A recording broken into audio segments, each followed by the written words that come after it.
Hi guys, T20 Hindi channel पर आप सभी का स्वागत है। और आज की इस वीडियो में हम देखने वाले हैं हिंदी लोक भारती कक्षा 9वीं की 11वीं कविता, जिसका नाम है निर्माणों के पावन युग में, जो लिखी है अटल बिहारी वाजपेयी। जी हाँ, हमारे देश के भूतपूर्व प्रधानमंत्री अटल बिहारी वाजपेयी जी ने। तो चलिए देखते हैं अटल बिहारी वाजपेयी इस कविता के माध्यम से हमें क्या संदेश देना चाहते हैं। निर्माणों के पावन युग में, तो उनका परिचय देख लेते हैं। 25 दिसंबर 1924 मध्य प्रदेश में इनका जन्म हुआ। हाल ही में उनका निधन हुआ है। 16 अगस्त 2018 में इनका निधन हुआ। अटल बिहारी वाजपेयी भारत के पूर्व प्रधानमंत्री होने के साथ साथ प्रसिद्ध कवि, पत्रकार और प्रखर वक्ता थे। उनका भाषण सुनने के लिए युवा प्रेरित होते थे। उनकी रचनाएं जीवन की जिजीविषा, राष्ट्र प्रेम और उत्साह से परिपूर्ण है। उनकी प्रमुख कृतियों के नाम कुछ इस प्रकार है। मेरी 51 कविता, उनका कविता संग्रह बड़ा प्रसिद्ध है। कुछ लेख कुछ भाषण, ये किताब उनकी प्रसिद्ध है। बिंदु बिंदु विचार और अमर बलिदान, ये गद्य रचनाएं हैं उनकी। प्रस्तुत कविता में रस की अनुभूति कराने वाली, सुंदर अर्थ प्रकट करने वाली, लोकोत्तर आनंद देने वाली रचना कविता होती है। इसमें दृश्य की अनुभूतियों को साकार किया जाता है। इस कविता में वाजपेयी जी ने नए अनुसंधान, संस्कृति के सम्मान और जगत कल्याण उत्थान करने के साथ ही साथ चरित्र निर्माण करने को विशेष महत्व दिया है। जैसा कि हमारा देश एक सुवचन से बड़ा प्रसिद्ध है, वसुधैव कुटुंबकम, क्योंकि हमारे ऋषि महंत संत कहते हैं कि हमारा पूरा वसुधैव मतलब वसुधा का अर्थ होता है पृथ्वी ही हमारा कुटुंब है। हम कोई भेदभाव नहीं करते हैं, पूरी पृथ्वी ही हमारा परिवार है। इस लोकोक्तियों को साकार करते हुए कवि रचना करते हैं कि हमें निर्माण करना है पूरे संसार का, और उस पूरे संसार की विशेषता रखनी है, ध्यान देना है, जिससे कोई हानि न हो। तो देखिए हर काव्य पंक्तियों में क्या अर्थ बताया है। निर्माणों के पावन युग में हम चरित्र निर्माण न भूलें। कवि हमें संदेश देते हैं कि निर्माणों के पावन युग में हम चरित्र निर्माण न भूलें। स्वार्थ की आंधी में वसुधा का कल्याण न भूलें। स्वार्थ, अपने स्वार्थ के लिए वसुधा का कल्याण हमें नहीं भूलना है। पृथ्वी के कल्याण को हमें नहीं भूलना है खुद के स्वार्थ के लिए। वसुधा का अर्थ होता है पृथ्वी, अर्थ। तो देखिए निर्माणों के पावन युग में इस कविता में कवि अटल बिहारी वाजपेयी जी ने नूतन अनुसंधान मतलब नए अनुसंधान, अनुसंधान का अर्थ होता है आविष्कार, जगत कल्याण, जग का कल्याण का निर्माण करने के साथ साथ हमें चरित्र निर्माण पर भी ध्यान देना है। जैसे कि भौतिक सुविधाएं एक से बढ़कर एक हम लाने के लिए नए नए आविष्कार कर रहे हैं। जैसे कि सोशल मीडिया में इंटरनेट का आविष्कार हो गया, जिसके कारण सभी काम जो है आसानी से हो गए हैं। जैसे कि परिवहन हो गया, ट्रैवल्स हो गई, इसमें हमें एक जगह से दूसरी जगह जाने के लिए जैसे कि मेट्रो का आविष्कार हो गया, हवाई जहाज हो गया, ये सभी भौतिक सुविधाएं हमें आसान बनाती है जीने के लिए। उसी प्रकार से ये बनाते समय, इसका अनुसंधान करते समय, इसका आविष्कार करते समय हमें हमारे चरित्र का भी आविष्कार करना है, उसे भी अच्छा रखना है। हमारा चरित्र खराब नहीं होना चाहिए, और इसके साथ साथ हमें पृथ्वी को कोई तकलीफ न हो, इसके बारे में भी हमें सोचना चाहिए। माना अगम अगाध सिंधु है, संघर्षों का पार नहीं है, किंतु डूबना मझधारों में साहस को स्वीकार नहीं है। जटिल समस्याएं सुलझाने को नूतन अनुसंधान न भूले। कवि कहते हैं कि यह युग पवित्र निर्माण का युग है। अभी जो युग है वह चल रहा युग एकदम पवित्र निर्माण का युग है। इसमें बहुत सारे पवित्र काम किए जा सकते हैं।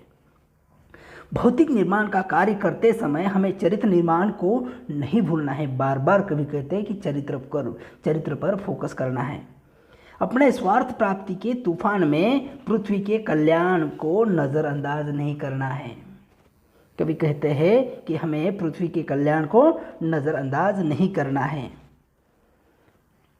जैसे कि भले ही संघर्षों का सागर जो है वह अथाह है, उसे पार करना बड़ा मुश्किल है, फिर भी साहसी व्यक्ति की निशानी होती है कि वह अपना काम अधूरा नहीं छोड़ता है। साहसी व्यक्ति जीत कर ही आता है। माना कि कभी मझधार में डूबना पसंद नहीं करेगा। साहसी व्यक्ति जो होता है वो नैया पार करेगा।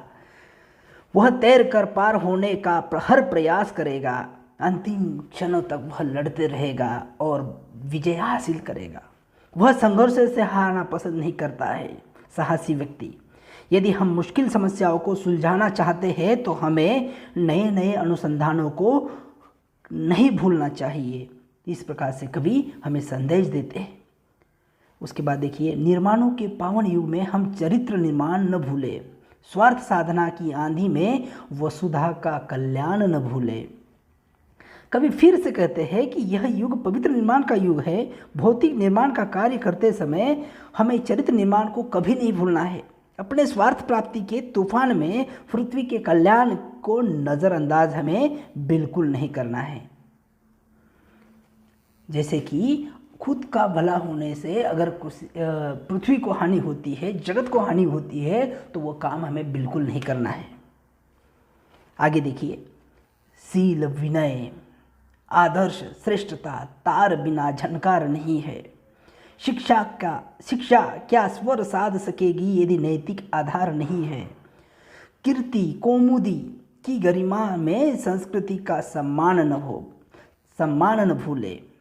कवि कहते हैं कि जब तक शिक्षा को नैतिकता का आधार न हो, अच्छे संस्कार न हो, शिक्षा के साथ साथ अच्छे संस्कार, विनय, शील, स्वर नहीं साध सकती। वह जो शिक्षा है उसे नैतिकता का आधार नहीं तो वह आगे नहीं जा सकती है, वह स्वर नहीं साध सकती। जब तक उसके साथ शील है, शीलता है, लीनता है, विनय है, नम्रता है, आदर्श है, श्रेष्ठता है आदि गुण न हो, तब तक उसकी तार में झंकार, वह अच्छा स्वर नहीं ला सकती है, झंकार सुनाई नहीं देगी।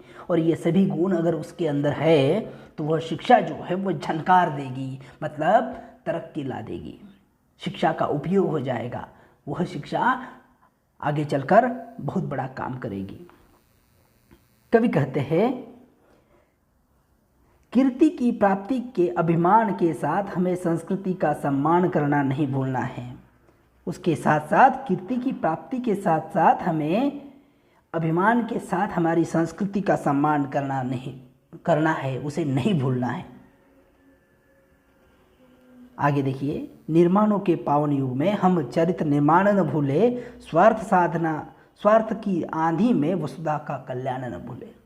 और कवि बार बार कहते हैं कि हमारे खुद के स्वार्थ के लिए वसुधा जगत का कल्याण हमें नहीं भूलना है, हमारे कारण किसी की भी हानि नहीं होनी चाहिए। कवि यह बार बार कहते हैं, पूरे विश्व को संदेश देना चाहते हैं कि हमारा देश जो है वह वसुदेव कुटुंबकम, यह लोकोक्ति के साथ हम जी रहे हैं और हमें आगे बढ़ना है। कवि फिर कहते हैं कि युग पवित्र निर्माण का है। भौतिक निर्माण का कार्य करते समय हमें चरित्र निर्माण पर भी जोर देना है, हमारे चरित्र को भी डेवलप करना है। हमें अपने स्वार्थ के तूफान में पृथ्वी के कल्याण को हमें नहीं भूलना है। आगे देखिए, आविष्कारों की कृतियों में यदि मानव का प्यार नहीं है, सृजनहीन विज्ञान व्यर्थ है, प्राणी का उपकार नहीं है। भौतिकता के उत्थानों में जीवन का उत्थान न भूले। कवि कहते हैं कि यदि हमारे आविष्कारों में मानव का प्यार समाहित नहीं है, सम्मिलित नहीं है, तो वह किसी काम का नहीं है। मतलब हमारा जो आविष्कार हुआ है उसमें समस्त मानव जाति को अगर भला नहीं होता है तो वह किसी काम का आविष्कार नहीं है। यदि हम प्राणी के उपकार को महत्व नहीं देते, यदि हम आविष्कारों में जंगल नष्ट कर देते हैं, वो प्राणियों को महत्व नहीं देते हैं, तो हमारा उस जगह जंगल पर बना मॉल कुछ काम का नहीं है, उदाहरण के तौर पर किसी काम का नहीं। यदि हम प्राणी के उपकार को महत्व नहीं देते तो हमारा विज्ञान भले ही आसमान छू ले, परंतु वह सृजनहीन साबित होगा। उस जगह पर यदि हमने जंगल को नष्ट करके यदि हमने वहाँ पे एयरपोर्ट बना लिया और वहाँ से उड़ान भरने लगे, तो वह हमारे लिए भले ही वह भौतिक सुविधा बन जाएगी, मगर वह सृजनहीन साबित होगा, उसे कोई काम का नहीं, क्योंकि हमने उस जंगल के प्राणियों का जो घर है वो बर्बाद किया है। हमें भौतिकता के उत्थान में जीवन के उत्थान को, उन्नति को अनदेखा नहीं करना है। कवि फिर कहते हैं, देखिए, निर्माणों के पावन युग में हम चरित्र निर्माण न भूले, स्वार्थ की साधना की आदि में वस्तुता का कल्याण न भूले। कवि बार बार कहते हैं कि हमें चरित्र निर्माण को नहीं भूलना है। इस पावन युग में, इस पवित्र युग में हमें चरित्र निर्माण को नहीं भूलना है। हमारे स्वार्थ साधना की आदि में वसुधा, पृथ्वी का कल्याण हमें नहीं भूलना है। पृथ्वी के कल्याण हमें नहीं भूलना है, पृथ्वी को हानि होने जैसा हमें व्यवहार नहीं करना है। इस प्रकार से कवि हमें इस कविता के माध्यम से संदेश देना चाहते हैं कि हमें पृथ्वी, हमारा भौतिक सुविधाओं के साथ साथ पृथ्वी का कल्याण भी हमें करना है। इस प्रकार का संदेश कवि हमें इस कविता के माध्यम से देना चाहते हैं। यह कहानी का भावार्थ यदि आपको अच्छा लगा तो इस वीडियो को लाइक कीजिए, दोस्तों के साथ शेयर कीजिए, और कोई भी समस्या हो, सुझाव हो तो कमेंट बॉक्स में लिख दीजिए। आपकी समस्या या आपके सुझाव का स्वागत किया जाएगा। मिलते हैं अगले वीडियो में, तब तक के लिए धन्यवाद।